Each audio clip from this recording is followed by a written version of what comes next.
Hello दोस्तों, आज हम पढ़ने वाले हैं मनुष्य के हृदय के बारे में, यानी हार्ट के बारे में। इस वीडियो में हम देखेंगे हृदय क्या है, यह किस आकार का होता है, इसमें कितने वेस्म यानी चैम्बर होते हैं, हृदय का कार्य क्या है, यह कैसे रक्त को शुद्ध करता है, हृदय क्यों धड़कता है, क्या हृदय ट्रांसफर संभव है, यानी कि एक व्यक्ति का हृदय दूसरे व्यक्ति में लगा सकते हैं। तो इन सारे सवालों के जवाब इस वीडियो में आपको मिलेंगे। तो जिस प्रकार आपको अपना नाम याद रहता है, जिस प्रकार आप अपने माता पिता का नाम कभी भूल नहीं सकते, उसी तरह यह हृदय चैप्टर आप कभी भूल नहीं पाएंगे, जिस तरह से हम आपको बताने वाले हैं। तो बस इस वीडियो में आप बने रहिए। पहला क्वेश्चन है, हृदय क्या है? तो हृदय एक कोमल मांसल रचना है जो दोनों फेफड़ों के बीच में होता है। इसका वजन 300 ग्राम होता है। हृदय तिकोना आकार का होता है। तिकोना आकार का, जैसे कि आप यहाँ पर देख रहे हैं, हृदय तिकोना आकार का होता है। अगर वेस्मिक की बात किया जाए, यानी चैम्बर की बात किया जाए, तो चैम्बर पहले जान लेते हैं कि मछली में कितना होता है, उभयचर में कितना होता है, स्तनधारी में कितना होता है। उस वेस्मिक के बारे में जान लेते हैं, यानी चैम्बर के बारे में जान लेते हैं। तो मछली में चैम्बर 2 होते हैं, अलिंद और निलय। यानी ऊपर वाले को अलिंद बोलते हैं, नीचे वाले को निलय। अलिंद को एट्रियम और निलय को वेंट्रिकल कहते हैं। ठीक, अलिंद को एट्रियम, निलय को वेंट्रिकल। उसी तरह उभयचर यानी कि सरीसृप में चैम्बर पाए जाते हैं, जिसमें से 2 चैम्बर अलिंद होते हैं और 1 चैम्बर निलय होते हैं। अलिंद को एट्रियम यानी कि 1-2 एट्रियम और नीचे वेंट्रिकल यानी कि निलय। उसी तरह स्तनधारी, स्तनधारी में मनुष्य, बकरी, गाय, घोड़ा यानी कि स्तनधारी सभी जीव आ जाते हैं, जिसमें मनुष्य भी आ जाता है। तो हम लोगों में 4 चैम्बर पाए जाते हैं। कितना? 4 चैम्बर पाए जाते हैं, जिसमें से अलिंद और निलय में बटा होता है, 2 भाग में बटा हुआ होता है। अलिंद जैसे कि ये 1, 2, 3, 4 चैम्बर पाए जाते हैं। अलिंद यानी कि राइट एट्रियम, इसको लेफ्ट एट्रियम और इसको राइट वेंट्रिकल, इसको लेफ्ट वेंट्रिकल कहते हैं। यानी राइट एट्रियम को दायां अलिंद और लेफ्ट एट्रियम को बायां अलिंद और राइट वेंट्रिकल को दायां निलय और लेफ्ट वेंट्रिकल को बायां निलय कहते हैं। अलिंद का कार्य होता है रक्त को ग्रहण करना और निलय का कार्य होता है रक्त को पंप करना। अब हम हृदय के कार्य को पढ़ेंगे, यानी कि डिटेल से, पूरा विस्तार से। इसमें क्वेश्चन पूछा जाता है कि हृदय के किस भाग में सबसे पहले रक्त आता है? तो सबसे पहले आता है दायां अलिंद में, कि राइट एट्रियम में। और राइट एट्रियम में किसके माध्यम से आएगा? तो ये आता है महाशिरा के माध्यम से, यानी वेना कावा। महाशिरा को इंग्लिश में वेना कावा बोलते हैं। और यह वेना कावा के माध्यम से किस में आता है?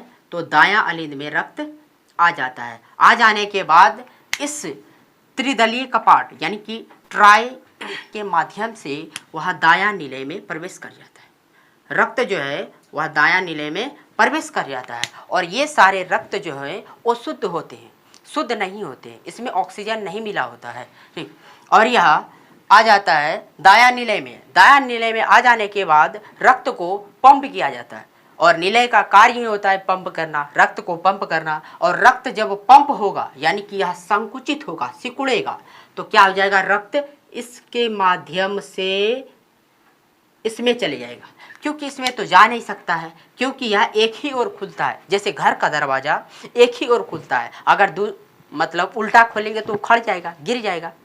तो उसी तरह खिड़की एक ही ओर खुलेगा। तो उसी तरह यहाँ पर त्रिदलीय कपाट भी एक ही ओर खुलता है।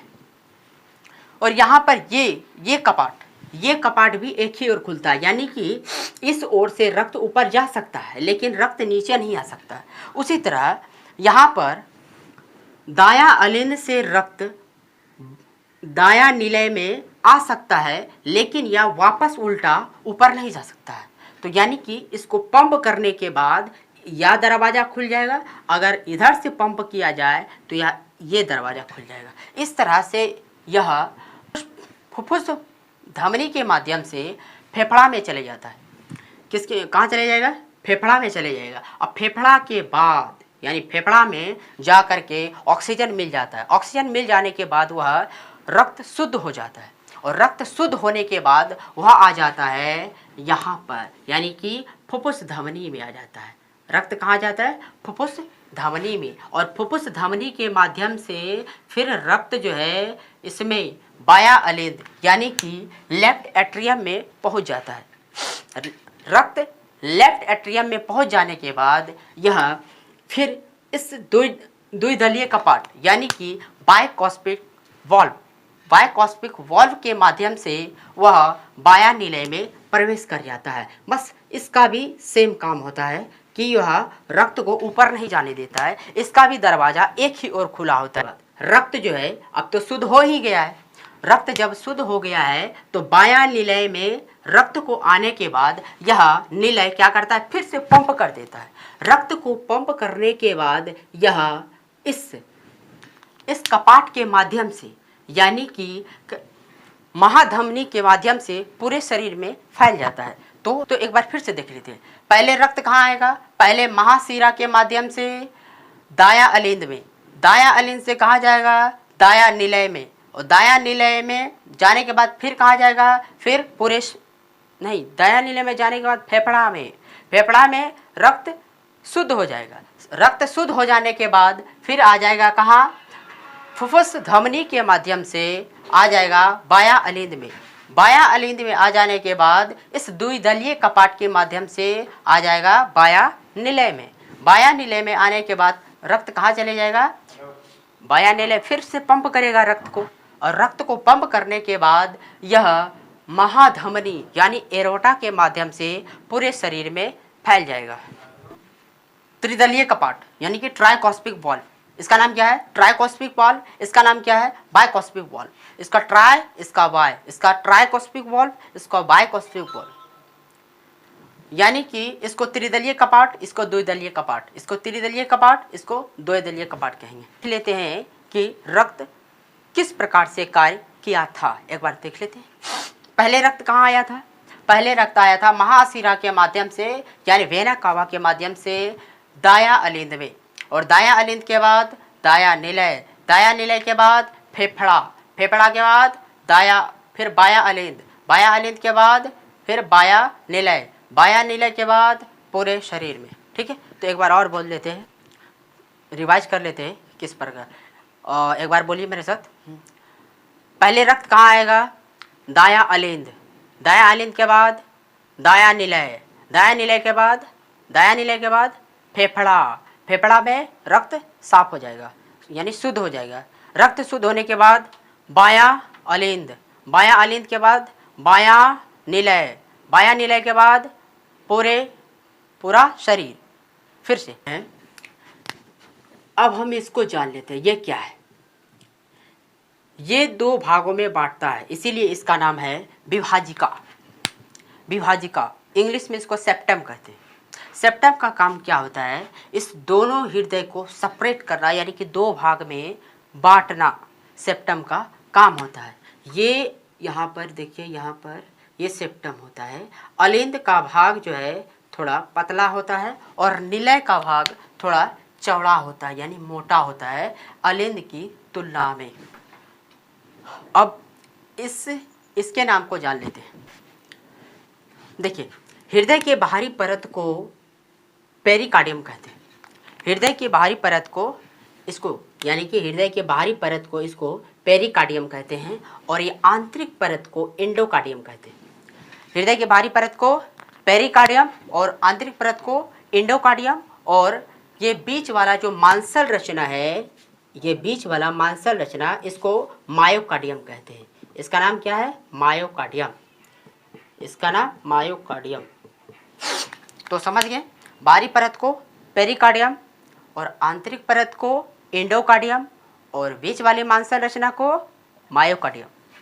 यहाँ पर एक एसएन नोड पाया जाता है, और एसएन नोड का काम होता है यानी कि एसएन नोड को साइनोएट्रियम कहते हैं, और एसएन नोड का काम क्या होता है? इलेक्ट्रिक करंट जनरेट करना, और इलेक्ट्रिक करंट जनरेट करना यानी इसका कार्य होता है कि यह हृदय को कंपन देता है, यानी कि जिससे हमें लगता है हृदय धड़क रहा है। ठीक, तो कभी जब ये एसएन नोड खराब हो जाता है या खराब हो जाने के बाद क्या होता है, उसमें आर्टिफिशियल मशीन लगा दिया जाता है। और आर्टिफिशियल हार्ट के ऑपरेशन को बाईपास सर्जरी कहते हैं। यानी हृदय के लिए 2 टेस्ट होता है, ट्रेडमाइल टेस्ट और ईसीजी टेस्ट, यानी कि इलेक्ट्रोकार्डियोग्राफ। 2 टेस्ट होता है। प्रश्न आता है कि क्या हृदय ट्रांसफर संभव है? तो हाँ, संभव है। यह सबसे पहले डॉक्टर क्रिश्चियन बर्नार्ड ने यह करके दिखाया था, यानी कि एक व्यक्ति का हृदय जो है निकाल करके दूसरे व्यक्ति के हृदय में फिट कर देता, मतलब कर दिया था। और किसने किया था? डॉक्टर क्रिश्चियन बर्नार्ड ने। डॉक्टर जब भी आला लगाकर चेक करता है तो वो किस आवाज़ को सुनता है? तो वो यहाँ पर होता है, यानी कि ये फाटक बंद होने और खुलने की क्रिया से जो आवाज़ आता है, और वह आवाज़ आता है लव डब की आवाज़, लव डब, यानी कि ऐसे लव डब की आवाज़ आता है। यही आवाज़ डॉक्टर आला लगाकर सुनता है। अब हृदय 1 मिनट में 72 बार धड़कता है और एक बार धड़कने से 70 ml रक्त पंप कर लेता है, यानी कि 70 ml रक्त को एक बार धड़कने से पंप करता है, यानी कि 1 मिनट में वह 5 लीटर रक्त को पंप कर देता है। और वह बारीकी से करता है, यानी कि एक बार धड़कने पर 70 ml, फिर दूसरी बार धड़केगा तो फिर यानी कि 70 140, इस तरह से वह 5 लीटर 1 मिनट में रक्त को पंप कर देता है।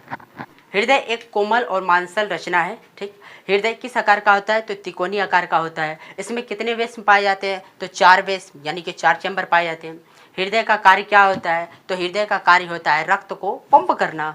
और या कैसे रक्त को शुद्ध करता है? तो रक्त को कब शुद्ध किया जाएगा? तो रक्त में जब ऑक्सीजन मिल जाएगा तो रक्त शुद्ध हो जाएगा। तो यानी कि रक्त को ऑक्सीजन मिला करके शुद्ध किया जाता है। हृदय क्यों धड़कता है? तो हृदय जो है इस एसएन नोड की वजह से धड़कता है। ठीक है, और क्या हृदय ट्रांसफर संभव है? तो हाँ, हृदय ट्रांसफर संभव है, और यह सबसे पहले डॉक्टर क्रिश्चियन बर्नार्ड ने किया था। तो इतना बात आप समझ गए। ठीक, उसके बाद यहाँ पर आ जाइए, उसके बाद देख लीजिए सबसे पहले हृदय कहाँ, सबसे पहले रक्त किस में आता है? तो सबसे पहले रक्त महाशिरा के माध्यम, यानी वेना कावा के माध्यम से कहाँ आया? दायां अलिंद में। दायां अलिंद के बाद दायां निलय में, दायां निलय के बाद फेफड़ा, फेफड़ा के बाद बायां अलिंद, बायां अलिंद के बाद बायां निलय में, बायां निलय के बाद फिर पूरा शरीर में।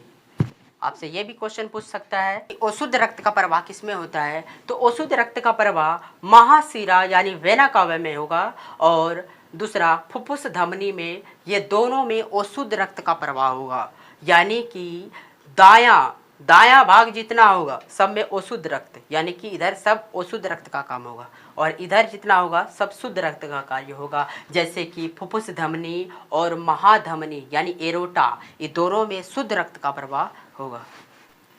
तो आई होप कि आपको वीडियो यह समझ में आ गया होगा, हृदय के बारे में पूरा समझ में आ गया होगा। अगर नहीं समझ में आया है तो 1-2 बार और वीडियो को देखिए, उसके बाद आपको पूरी तरह से समझ में आ जाए। तो मिलते हैं आपसे अगली वीडियो में।